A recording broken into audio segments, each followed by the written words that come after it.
Bienvenidos a Dentro la Historia, el canal para amantes de la historia contemporánea. Hoy exploraremos a una figura ya mencionada en otros videos. La figura de Licio Gelli, un hombre enigmático, un hombre que ha marcado con sus acciones, con su nombre, pero también con su fantasma, buena parte de la historia republicana. La figura de Licio Gelli ha recibido mucha atención historiográfica, sobre todo en el periodo de la Logia. P2 y los hechos que permitieron descubrir las listas de la P2 en 1981 y los desarrollos posteriores. Menos sistemáticamente, se ha investigado la larga fase anterior, la que va desde la infancia de Licio Gelli hasta el inicio de los años 70, y que constituye la matriz histórica, personal, política, relacional y cultural de la posterior trayectoria de quien ha sido definido como Gelli, el viejo, el colchero o el venerable. La hipótesis interpretativa de fondo es que la P2 no representa algo repentino en la vida, en la carrera de Gelli. Más bien, el resultado, diríamos coherente, de una larga acumulación de capital simbólico y relacional, iniciada mucho antes, iniciada en la era fascista. Nace en una familia que pertenecía a la media burguesía, o, si prefieren, a la clase media urbana. Pistoia, en la posguerra de la Primera Guerra Mundial, vivía intensas tensiones políticas y sociales, conflictos agrarios, el Bienio Rojo, fuerte presencia socialista y choques entre escuadras fascistas y organizaciones obreras. El fascismo surge en este contexto.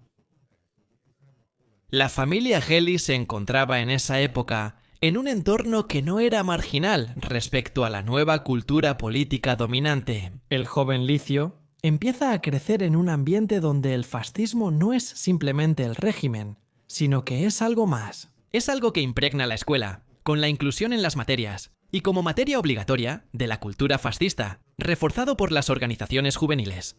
Las fuentes sobre la infancia son bastante abundantes.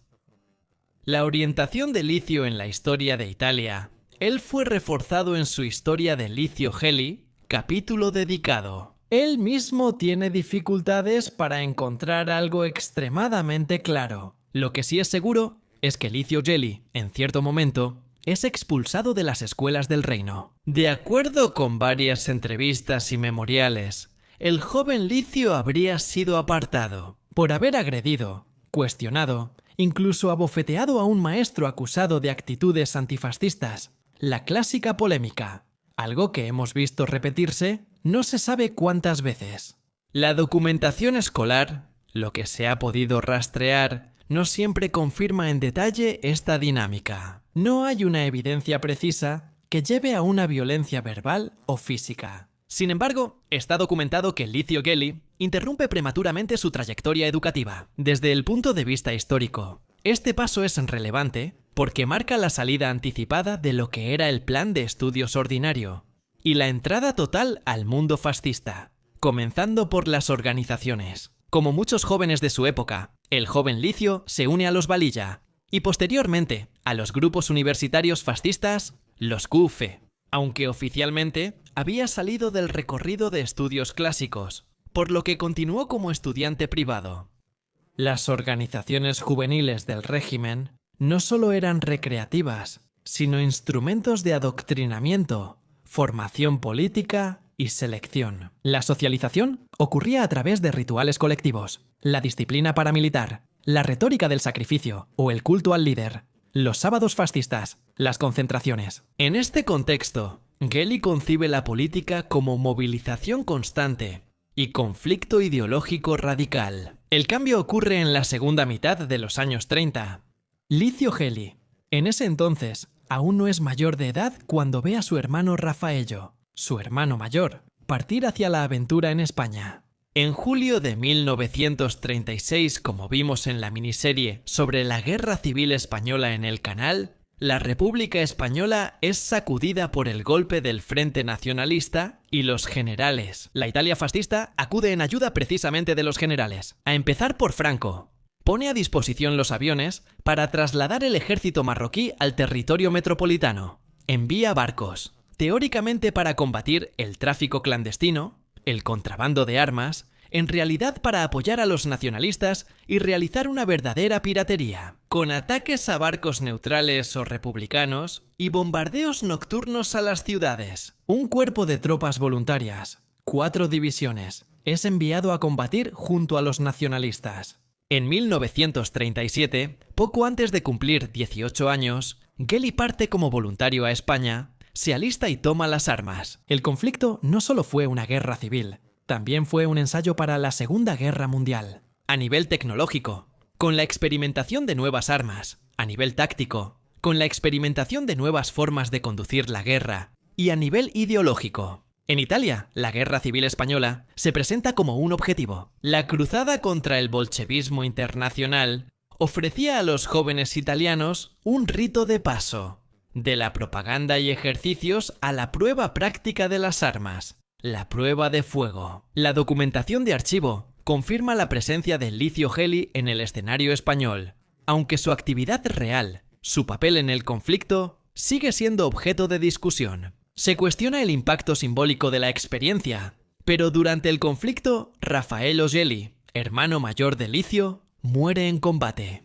Es un evento traumático, es un evento que una vez más cambia la perspectiva del joven Licio. El luto familiar adquiere un valor crucial en la construcción de su personalidad. En el contexto cultural del fascismo, la muerte en la guerra se sacralizaba como una especie de sacrificio a favor de la patria. Licio Gelli elabora la pérdida de su hermano, no solo posteriormente dando el nombre Raffaello a uno de sus hijos, sino también transformando en una confirmación absoluta la legitimidad de la causa fascista italiana. La muerte de Raffaello Gelli se convierte en un elemento fundamental de una biografía destinada a conmocionar a Italia. De regreso en su país, Licio Gelli publica un libro de memorias dedicado a la experiencia española titulado Fuego. Antes, esos escritos se publicaban por entregas en un periódico del joven fascista. Esta obra sigue la literatura de memorias de guerra impulsada por el régimen, aunque, si se lee con atención, presenta errores gramaticales, muestra formas reconstruidas de simplificación extrema de lo que realmente fue el compromiso bélico. Incluye algunas invenciones intencionales, pero carecen de importancia. Durante la segunda mitad de los años 30, la prensa italiana sentía la necesidad de exaltar las granjas, figuras bélicas y los esfuerzos de guerra del régimen, que invirtió muchísimos recursos, tanto en la aventura en Etiopía como en la española. Gelli todavía está en los GUF, grupos universitarios fascistas, o para fortalecer aún más las fuerzas armadas italianas sin hacer regalos a otros países. Estalla la Segunda Guerra Mundial. Licio Gelli aún está en los GUF, grupos universitarios fascistas. Una experiencia formativa. También está, y es una experiencia que ve a Gelli, básicamente, hacer carrera a través del GUF.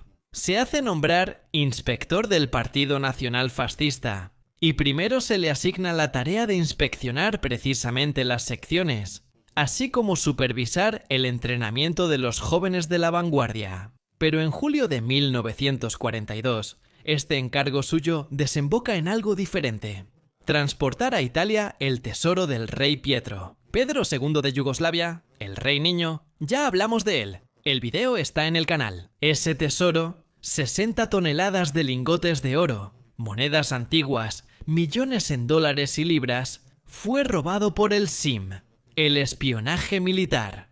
El tesoro debía llegar a Italia y ser gestionado por las Fuerzas Armadas. Sin embargo, parte de ese tesoro desaparece 5 años después, cuando Italia debe devolverlo debido a los tratados de paz. A la nueva República Popular Yugoslava del tesoro le faltan 20 toneladas de lingotes, un tercio de la carga de oro.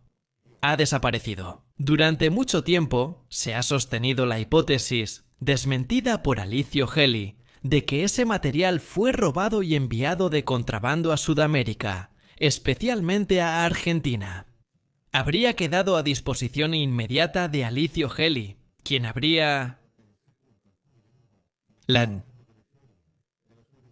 En el DL 800 de 1943, Licio Gelli se fue, en una república social italiana, que surge pocos días tras la liberación de Mussolini en el Gran Sasso. El joven Geli se convierte en oficial de enlace entre el gobierno fascista de Saló y el Tercer Reich. Se encarga de un poco de todo un poco. Tarjetas de racionamiento, gasolina, municiones y distribución de zapatos y cobijas para tropas y paramilitares. De Fiume, Geli va a Lombardía, vuelve a Toscana y ahí algo cambia. Porque, probablemente, al darse cuenta de que la guerra está destinada a ser perdida por los totalitarismos nazifascistas, Geli decide cambiar de bando, y lo hace con un evento que aún hoy sigue generando debate. Fue contado precisamente por Indro Montanelli, la espectacular fuga de la cárcel de las Villas Sbertoli. Según la reconstrucción realizada por Indro Montanelli, Geli se habría ofrecido a los partisanos como caballo de Troya para permitir que un pequeño grupo de acción entrara en las Villas Sbertoli y facilitara la fuga de los partisanos allí detenidos. ¿Por qué motivo?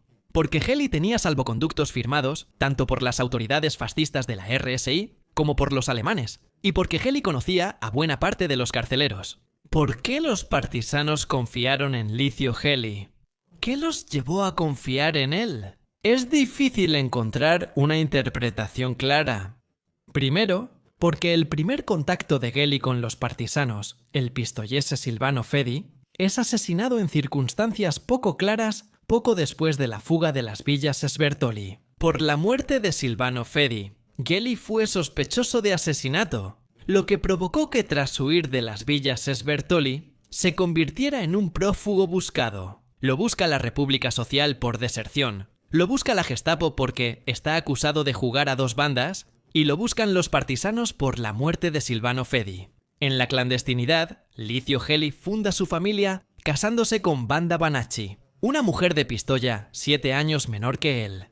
Con ella tiene varios hijos. El primero, Raffaello, nace en Pistoia el 28 de junio de 1947, después María Rosa, María Gracia y Mauricio. Cuando la guerra termina, cuando las armas callan, cuando llega el momento de la paz, Licio Geli también se beneficia del periodo de pacificación. Sometido a juicio por colaboracionismo, Geli se beneficia de la amnistía Togliatti y goza básicamente de una limpieza absoluta por todo lo que respecta a su periodo bélico e incluso prebélico. Licio Geli el fascista, el legionario en España, el inspector del fascio y el contrabandista de joyas casi han sido olvidados. En los años 50 Geli y su familia se mudan a Arezzo, donde inicia en el sector textil como pequeño empresario, pero también realiza otras actividades. También inicia una carrera política, una carrera que hoy sería la de asistente personal o secretario multifuncional, encargado de varias tareas, a favor de un alto dirigente político, en específico del diputado democristiano Rómulo XII, que es elegido precisamente en el distrito de Geli, el distrito Florencia-Pistoia.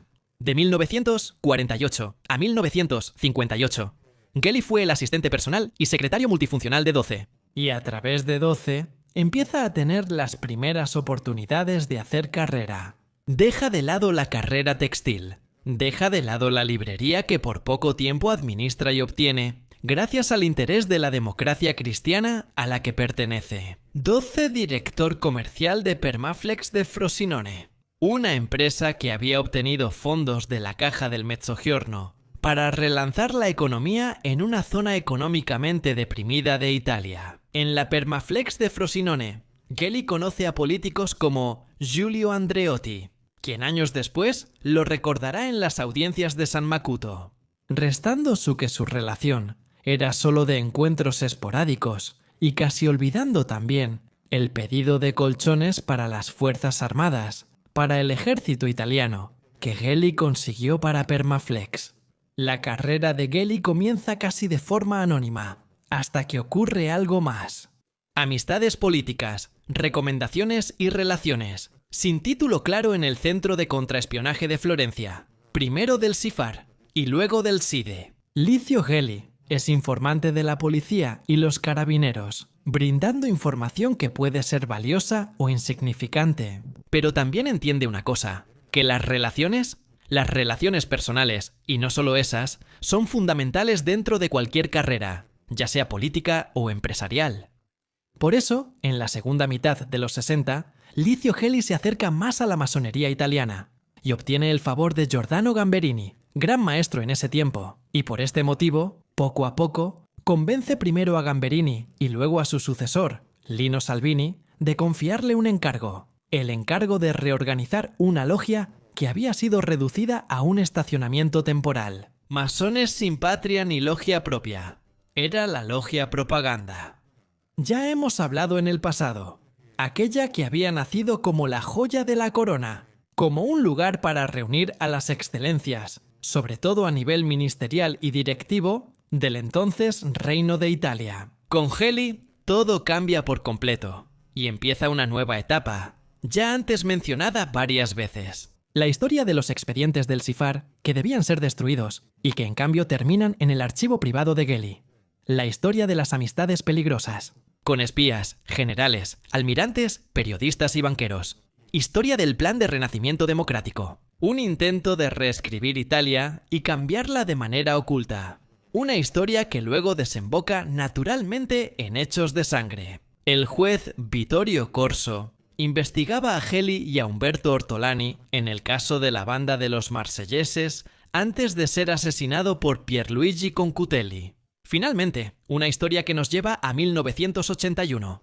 El descubrimiento de las listas, el escándalo, la renuncia del gobierno Forlani, el surgimiento del primer gobierno Spadolini y la crisis en finanzas y servicios. Y, desde ese momento, a asociar la letra P con un número a todas las conspiraciones posibles, reales o supuestas. En conclusión, Licio Gelli influyó directamente en su formación y camino personal. Piensen en la exclusión escolar, la guerra de España, la muerte de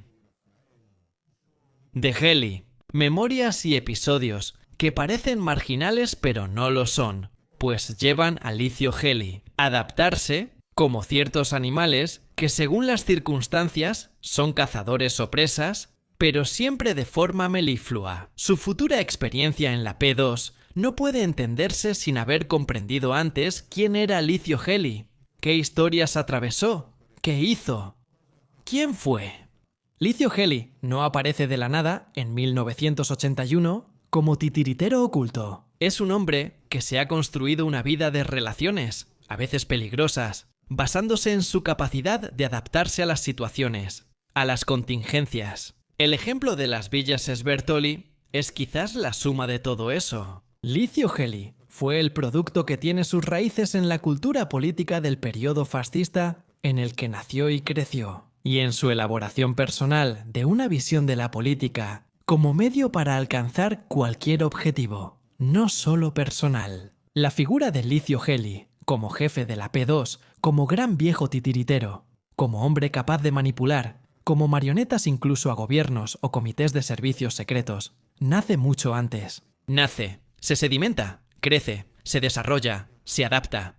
Gracias a un recorrido formativo difícilmente aplicable. A menudo se subestima la historia personal de Gelli. Una historia que nace mucho antes del giro de la P2 y es una historia que quisimos contarles para que comprendan aún mejor lo que es uno de los grandes misterios italianos.